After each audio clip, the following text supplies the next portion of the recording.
Assalamualaikum warahmatullahi wabarakatuh.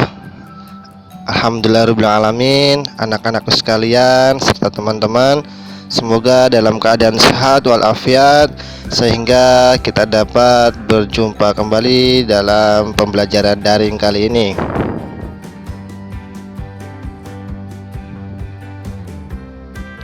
Baik, anak-anakku, pada kesempatan pagi hari ini kita akan belajar tentang teknik komputer. Nah, dimana dalam teknik komputer ini ada sebuah software, hardware, dan brainware yang akan kita bahas pada kesempatan kali ini.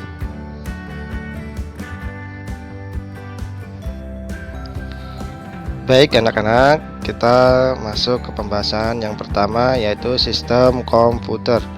Sistem komputer itu memiliki arti terdiri dari perangkat keras, hardware, dan perangkat lunak, software. Perangkat keras dan perangkat lunak harus bekerja sama untuk membentuk suatu sistem, yaitu sistem komputer. Namun anak-anakku, sebelum kita lanjut ke materinya, perlu kalian ketahui bahwasannya ada 3 komponen komputer yang tidak bisa dipisahkan dan saling membutuhkan yang harus kalian ketahui, yaitu yang pertama ada hardware, yang kedua software, dan yang ketiga brainware, dimana hardware perangkat keras komputer, software perangkat lunak komputer, dan brainware user atau pengguna komputer kita yang mengoperasikan komputer tersebut. Nah, pada pertemuan pertama ini kita akan membahas terlebih dahulu tentang hardware-nya, perangkat keras komputer.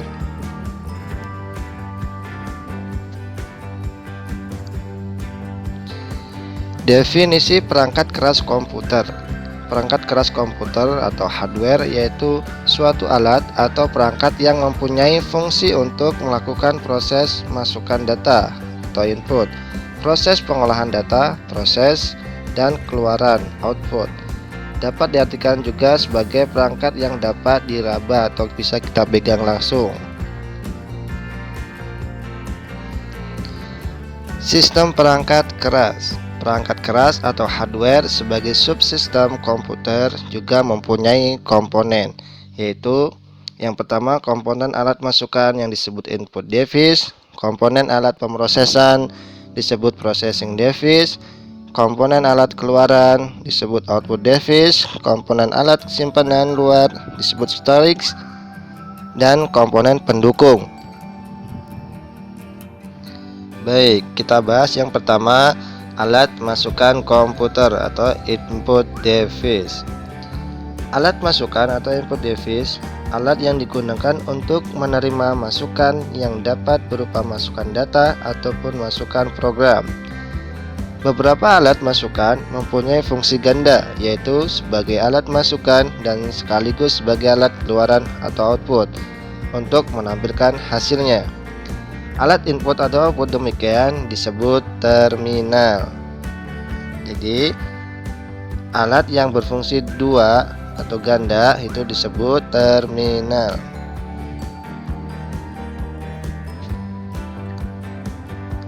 Perangkat masukan yang pertama yaitu mouse.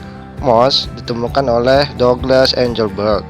Mouse adalah hardware yang berfungsi untuk input device.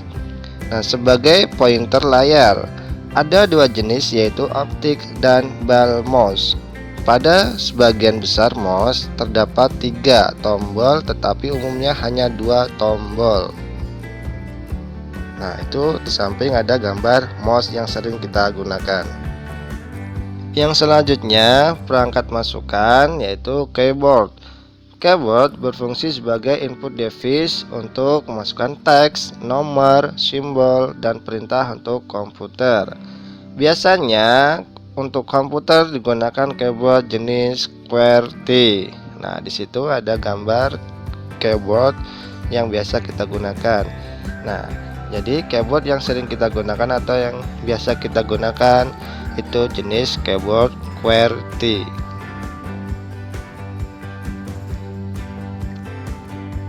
Selanjutnya barcode scanner. Barcode scanner berfungsi untuk men-scan kode bar produk di pasar swalayan.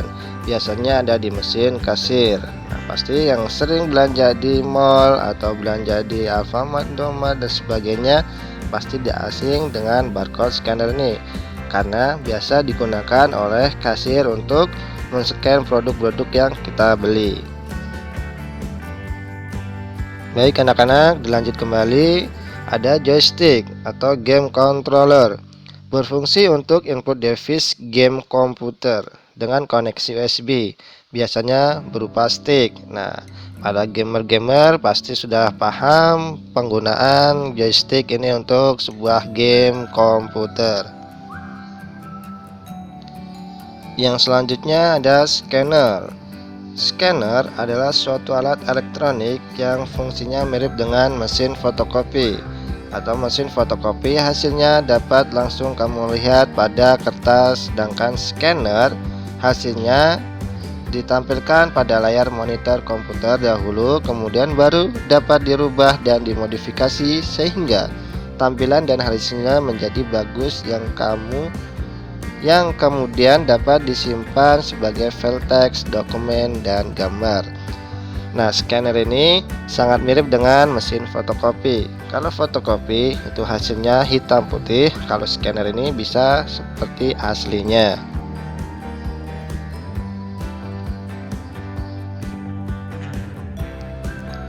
Baik anak-anak, perangkat masukan yang terakhir adalah webcam. Nah, seseorang menjadikan webcam yang terdapat di komputer lain sebagai kamera pengintai aktivitas pemiliknya tanpa diketahui oleh pemilik komputer tersebut. Webcam berfungsi sebagai input device gambar atau video. Bisa digunakan juga untuk chatting tatap muka. Baik, yang selanjutnya ada alat pemroses. Alat pemroses atau processing device, alat di mana instruksi-instruksi program dieksekusi untuk memproses data yang dimasukkan lewat alat masukan yang hasilnya nanti akan ditampilkan di alat output. Alat pemroses terdiri dari central processor atau CPU, main memory, input output unit.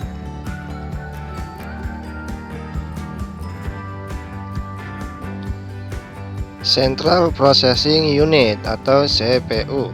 CPU sebagai otak dan bagian utama komputer. Nah, CPU itu disebut juga sebagai otaknya komputer. Mengatur dan mengendalikan alat-alat input dan output. Mengambil instruksi-instruksi dari memori utama atau main memory. Nah, di dalam CPU ada yang disebut dengan motherboard. Nah, motherboard adalah papan sistem atau papan induk yang merupakan tempat CPU, memori, dan bagian lainnya, dan memiliki slot untuk kartu tambahan. Nah, itu di sampingnya ada gambar sebuah motherboard. Selanjutnya, setelah motherboard ada prosesor. Umumnya, pengertian prosesor ataupun yang sering disebut dengan otak komputer. Secara jelasnya, prosesor adalah sebuah IC yang mengontrol keseluruhan jalannya sebuah sistem komputer dan digunakan sebagai pusat atau otak dengan fungsi melakukan perhitungan dan menjalankan tugas. Nah, di situ di samping ada gambar sebuah prosesor. Ada jenis Intel dan AMD.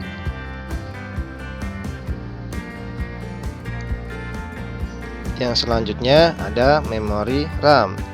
RAM tempat penyimpanan data jangka pendek, sehingga komputer tidak perlu selalu mengakses hard disk untuk mencari data.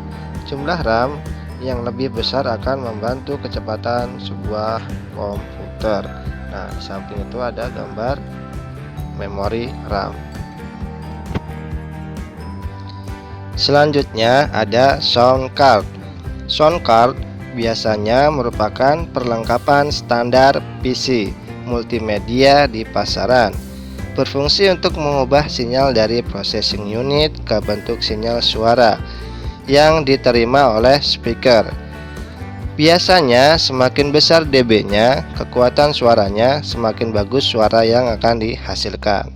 Nah, itu di samping ada gambar sound card. Oke, dilanjut ada VGA card. VGA card merupakan alat untuk memberikan resolusi warna sebagai pemroses penampilkan gambar ke monitor. Jadi VGA card itu sambungan kabel yang dari CPU ke layar monitor yang membaca data-data dari CPU yang akan ditampilkan ke layar monitor. Yang selanjutnya ada power supply. Power supply gunakan untuk mensuplai energi ke bagian-bagian komputer yang sebelumnya telah diubah dari arus AC ke DC. Biasanya daya listrik power supply antara 350 dan 600 watt.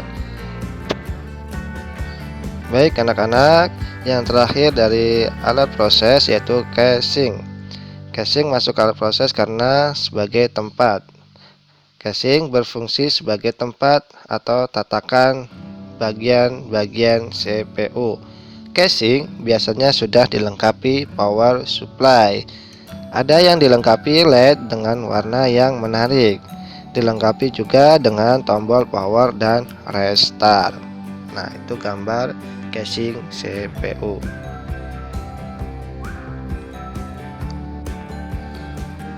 Yang selanjutnya ada alat keluaran atau output. Output yang dihasilkan dari pengolahan data dapat digolongkan ke dalam 3 bentuk.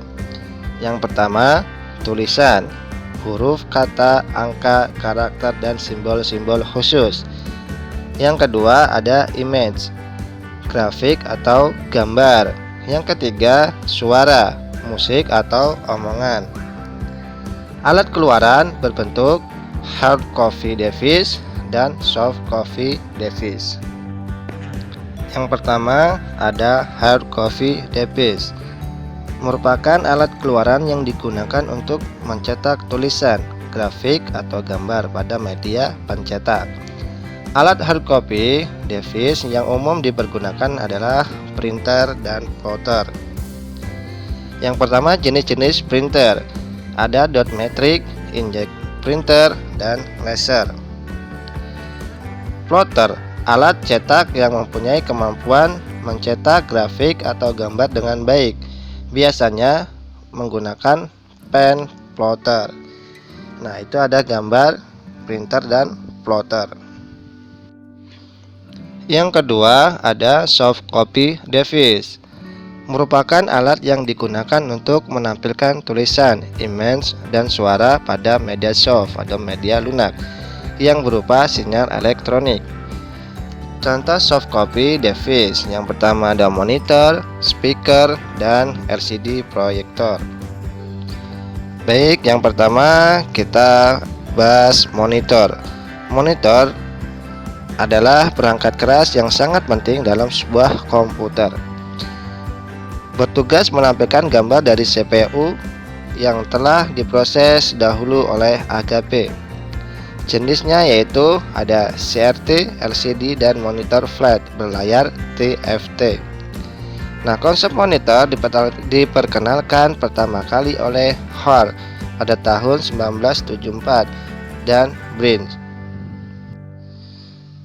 Baik, yang selanjutnya dari soft copy ada speaker. Speaker adalah komponen elektronika yang menerima sinyal masukan dan memberikan respon keluaran berupa frekuensi audio suara dengan cara menggetarkan komponennya yang berbentuk selaput. Nah, di situ ada gambar sebuah speaker. Baik, yang selanjutnya ada LCD proyektor. Proyektor adalah perangkat yang dapat mengintegrasikan sumber cahaya, sistem optik, elektronik, dan display dengan tujuan untuk memproyeksikan gambar atau video ke layar atau dinding dan membuatnya terlihat lebih besar.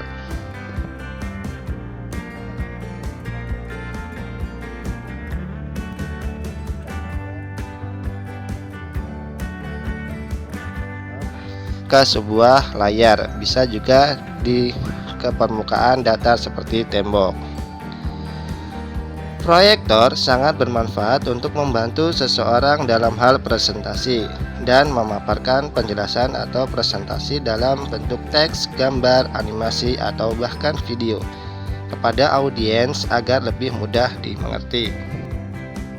Baik, komponen perangkat keras komputer yang terakhir adalah alat simpanan luar atau storage atau alat tambahan. External memory atau external storage adalah suatu tempat atau sarana yang bisa digunakan komputer untuk menyimpan data ataupun program. Dengan demikian, external memory mempunyai fungsi yang hampir sama dengan internal memory. Hanya bedanya internal memory terletak di dalam CPU, external memory berada di luar CPU. Baik anak-anak, dilanjutkan. Alat penyimpanan luar yang pertama ada hard disk. Hard disk adalah jenis piringan magnetik yang memiliki kapasitas yang sangat besar dan berfungsi sebagai penyimpanan data di internal casing atau biasanya tempat penyimpanan sebuah program. Nah, di samping itu ada gambar sebuah hard disk. Yang selanjutnya ada floppy disk atau yang disebut dengan disket. Cakram liuk atau disket bahasa Inggris floppy disk adalah sebuah perangkat penyimpanan data yang terdiri dari sebuah medium penyimpanan magnetis bulat yang tipis dan lentur dan dilapisi lapisan plastik berbentuk persegi atau persegi panjang. Nah, di samping itu ada gambar sebuah floppy disk atau disket. Yang selanjutnya ada flash disk. Sering juga USB flash drive ini disebut flash disk atau UFD. Adalah alat penyimpanan data memori flash tipe NAND yang memiliki alat penghubung USB yang terintegrasi. Flash drive ini biasanya berukuran kecil, ringan, serta bisa dibaca dan ditulisi dengan mudah. Per November tahun 2006, kapasitas yang tersedia untuk USB flash drive ada dari 64 MB sampai 512 GB. Besar kapasitas media ini tergantung dari teknologi memori flash yang digunakan. Baik anak-anak, yang terakhir ada CD atau DVD. CD adalah piringan optik yang dapat menampung data hingga ribuan kali dibanding disket. Pembacaan dan penulisan data pada piringan melalui sinar laser. Nah, CD biasanya kapasitasnya hanya 700 MB, sedangkan DVD kapasitasnya 4,7 GB. Alhamdulillah, baik anak-anak dan teman-teman semuanya, pembelajaran daring materi informatika hari ini sudah selesai. Semoga materi yang Bapak sampaikan dapat bermanfaat dan dapat dipahami oleh anak-anak semuanya. Sampai bertemu di pertemuan selanjutnya. Jaga kesehatan, semoga kita dilancarkan dalam beraktivitas sehari-hari. Sampai jumpa, sampai bertemu di pertemuan selanjutnya. Assalamualaikum warahmatullahi wabarakatuh.